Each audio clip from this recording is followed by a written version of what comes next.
el descrito para el ARN, el más estudiado, y la zona reguladora. Después viene la secuencia de bases, ¿sí? Adenina, la estoy inventando, citosina, guanina, puede depender del gen.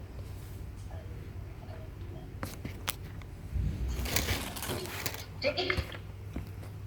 ¿Qué pasa? Yo me comí una torta y voy a necesitar que toda la glucosa que ingerí se meta en la célula y para eso necesito la insulina.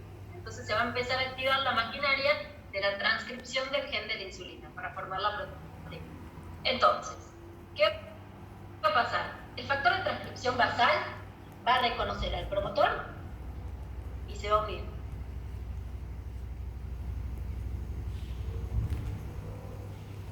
Y el factor de transcripción específico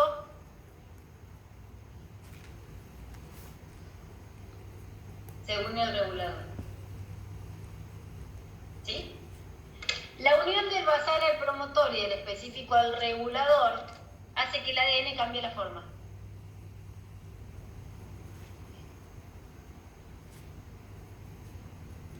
Entonces,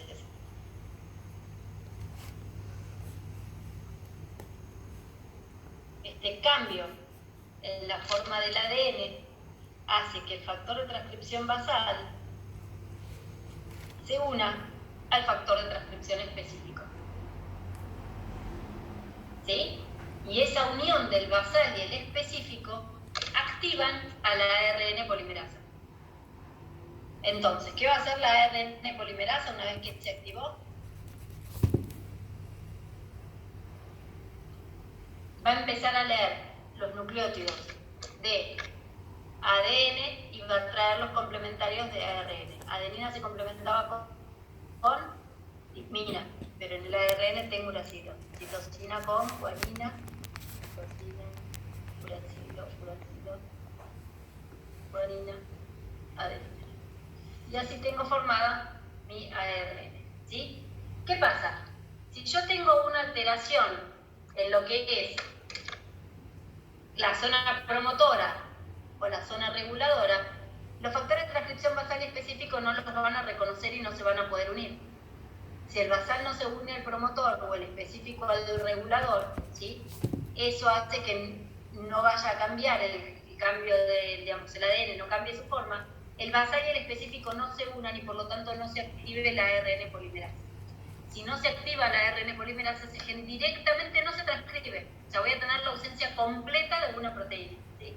Ya vamos a ver enfermedades que pueden ocurrir por esto durante el año, pero por ejemplo los errores congénitos del metabolismo a veces falta directamente una enzima y ocurren por eso, ¿sí? Porque le falló el elemento de control y directamente no se transcribió el gen, ¿sí? Ahora, ¿se entendieron los elementos de control?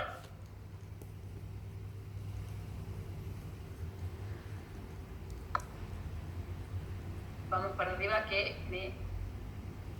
preguntaron varias. Vamos de a poco. Lo del código anticon ya lo contesté. Las mutaciones neutras lo vemos en un ratito. Cambio de encuadre. Entonces yo lo contesté. Cambio de fase, yo lo había leído así. Dicen que el doctor Ubar lo dijo así. Puede ser, chicos, tranquilamente. De pauta de lectura, sí. Pauta de lectura o marco de lectura es lo mismo. De fase no lo había leído, pero si él lo dijo, lo debe haber leído. Bien, ¿qué sería una mutación compensadora? Ahora vuelvo a la compensadora, déjenme ver si hay alguna más de elementos de control, así lo vemos, ¿sí? No se preocupen. Claro, lo que hace es que, más que stop, es que no se forma directamente la proteína, ¿sí? Los decodones de stop hablamos de las sin sentido.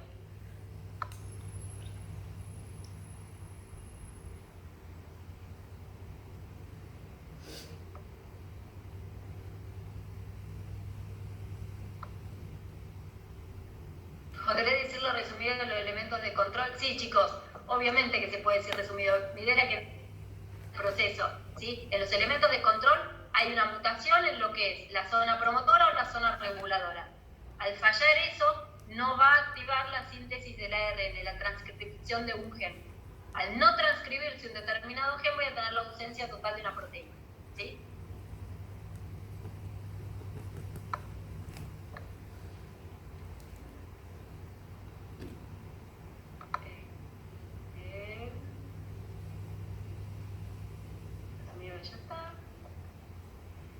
Bien, la mutación, chicos, afecta una secuencia de ADN, ¿sí? Son mutaciones que están en el ADN, pero el ADN se transcribe en ARN, entonces yo también puedo tener afectado, ¿sí?, la transcripción. En general hablamos de lo que es ADN porque es lo más frecuente, que afecte el ADN porque es lo que se duplica y es donde ahí en general, en la replicación del ADN es donde en general ocurren los daños, ¿sí? La transcripción es de 5', 3', siempre, ¿sí? Las polimerasas pueden sintetizar tanto ADN en la duplicación como ARN en la transcripción en sentido 5', 3'.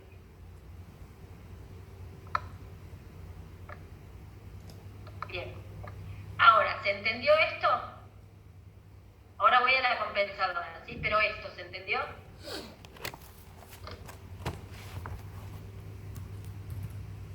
Bueno, no más preguntas. Vamos con la compensadora.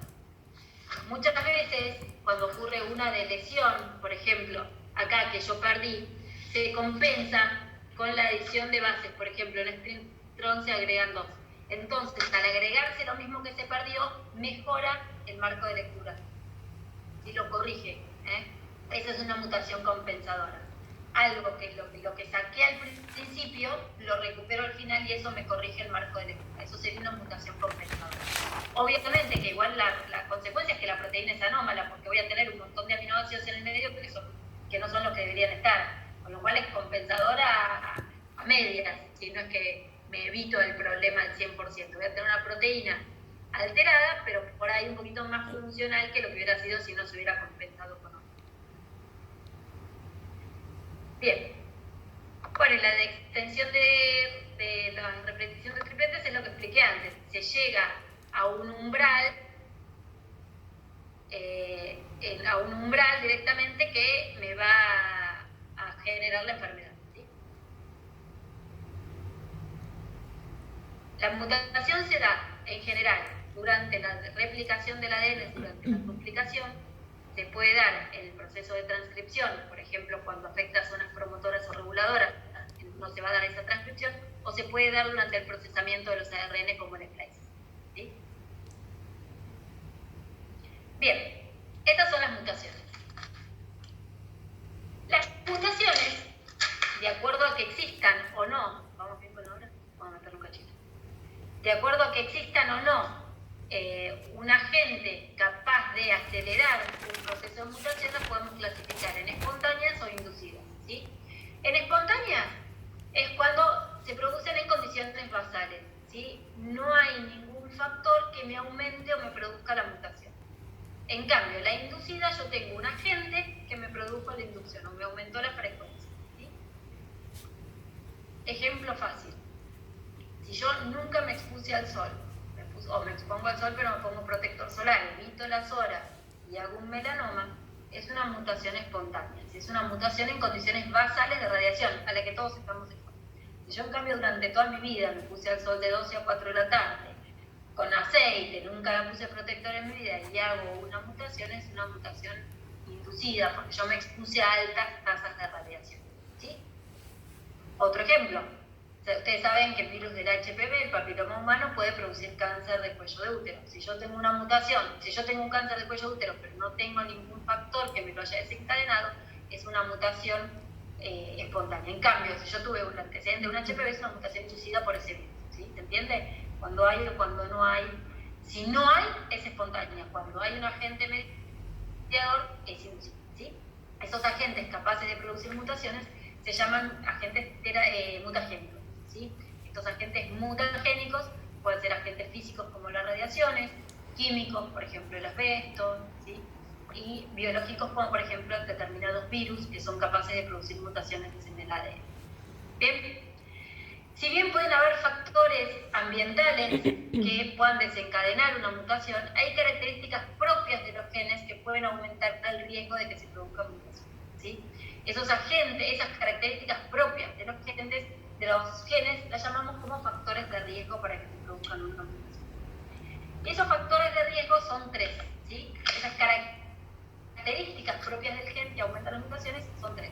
Por ejemplo, la longitud del gen, ¿sí? Cuanto más largo es un gen, mayor es la posibilidad de que se produzca una mutación. No es lo mismo un gen ejemplo, tenga 100 bases, en donde yo tengo que replicar 100 bases o transcribir 100 bases y las puedo controlar a un gen que tenga 2000 bases nitrogenadas. La posibilidad de que un error se dé en esos 2000 bases nitrogenadas es mucho mayor a que si yo solo tengo 100. ¿Sí? Ejemplo extrapolado a la vida diaria, si yo estoy haciendo un choice de 10 preguntas, la posibilidad de que me equivoque por saturación es poca. Si yo hago un choice de 100 preguntas, probablemente por saturación cometa errores. Exactamente lo mismo pasa con la longitud del gen y las mutaciones. Otra es la cantidad de intrones. A mayor cantidad de intrones, mayor riesgo de mutaciones. Nuevamente lo mismo, chicos, ¿sí? No es lo mismo tener un intrón o 2 intrones para cortar que tener 20 intrones. Si yo tengo 20 intrones y por ahí me equivoco en el corte de alguno de esos intrones, ¿sí? Por lo tanto, también cuanto más intrones tengo, mayor es el riesgo de mutación.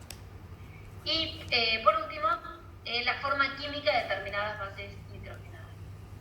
Ahí, ¿se acuerdan que también durante el procesamiento de los ARN las bases se podían metilar, se podrían hidroxilar, ¿sí? Que eran cambios que iban a sufrir las bases nitrogenadas como parte normal del procesamiento?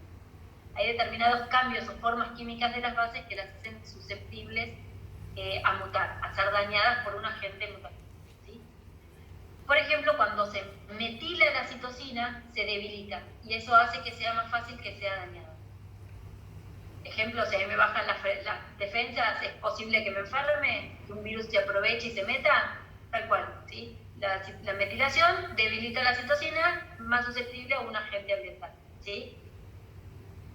Para decirlo fácil, la kriptonita de Superman, ¿sí? La metilación para la citosina, lo debilita y muta. ¿Bien? ¿Se entendieron los factores de riesgo de las mutaciones?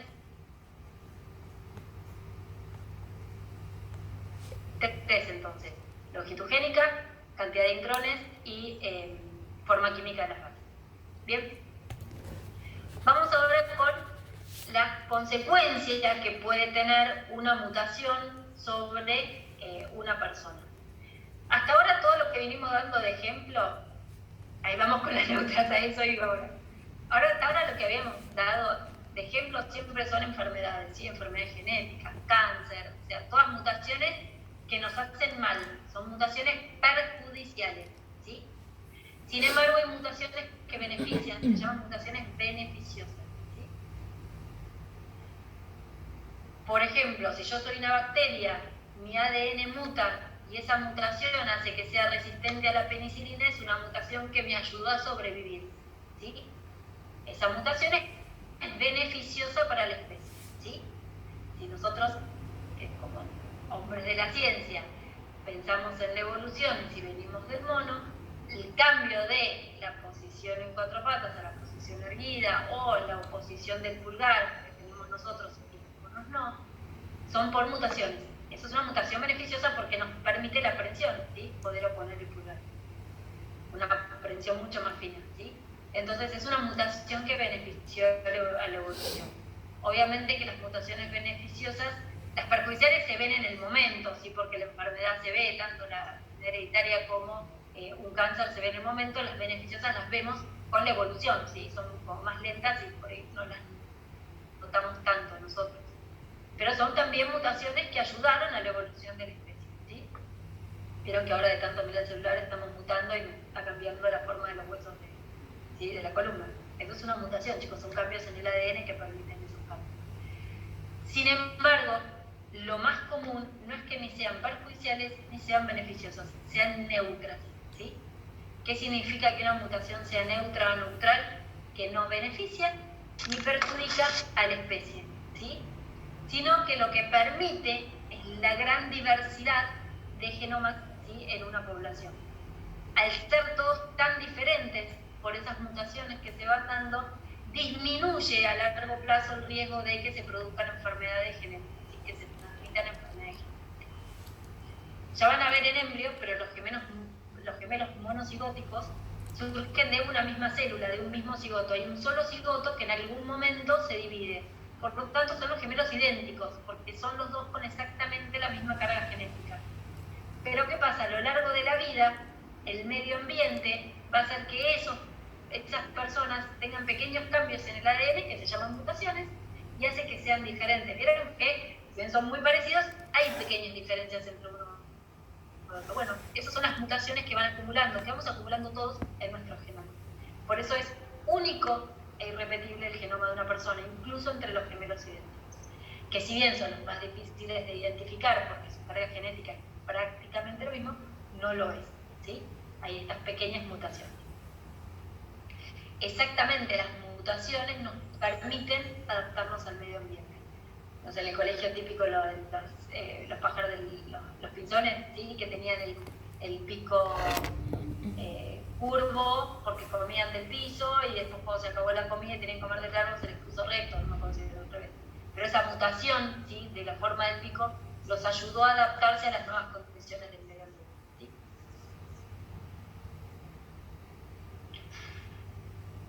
A ver, ¿una mutación neutra puede convertirse en beneficiosa?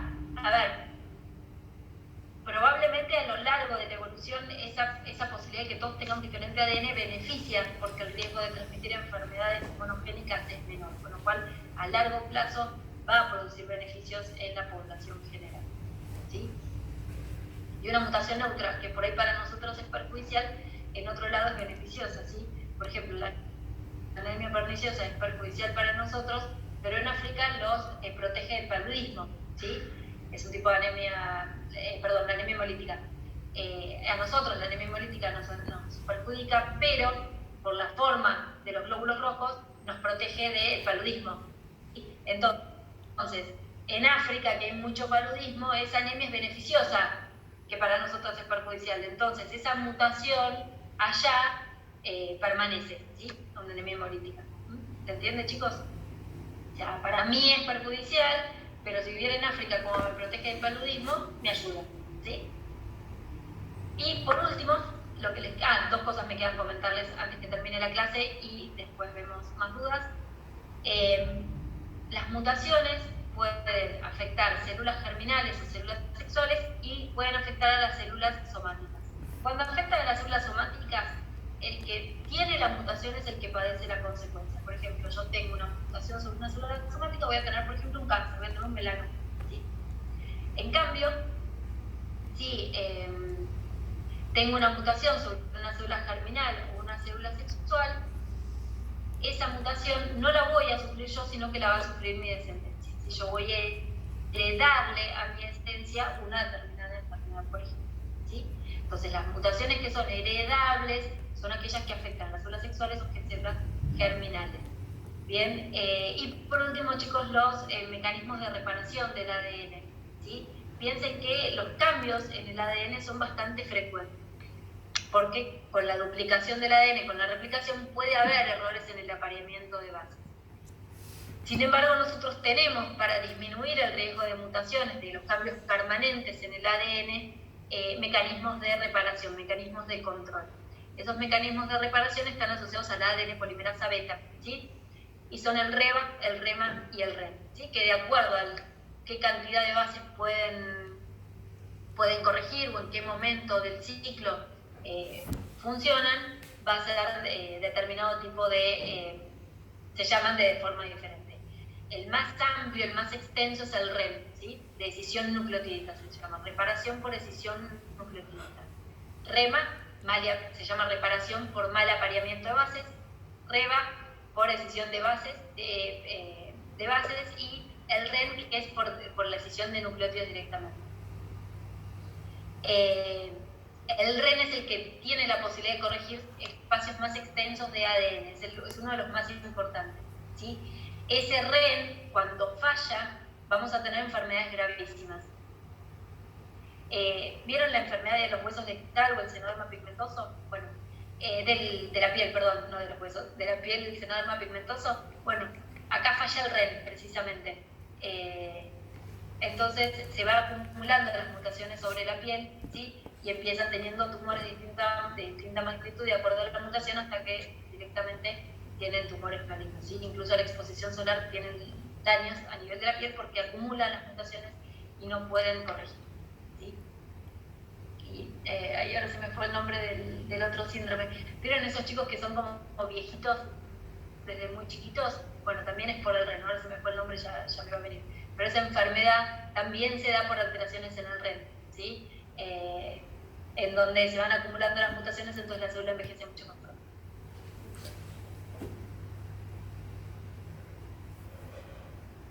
A ver, vamos. ¿Los mecanismos de reparación quedaron, chicos?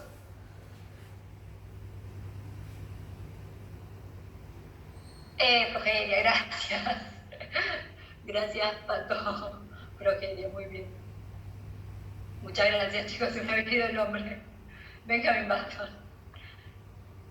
Bien, gracias por hacerme acordar del nombre. Muy bien. Las mutaciones neutras tienen que ver con la tasa media de mutaciones de seguridad, exactamente, ¿sí? Las mutaciones neutras hacen que modifiquemos, ¿sí?, todo nuestro genoma, ¿sí? Entonces es como una tasa de seguridad, ¿sí? Y las mutaciones neutras no son letales. De hecho, no, en el momento no nos hace ni bien ni mal, es más evolutivo el tema.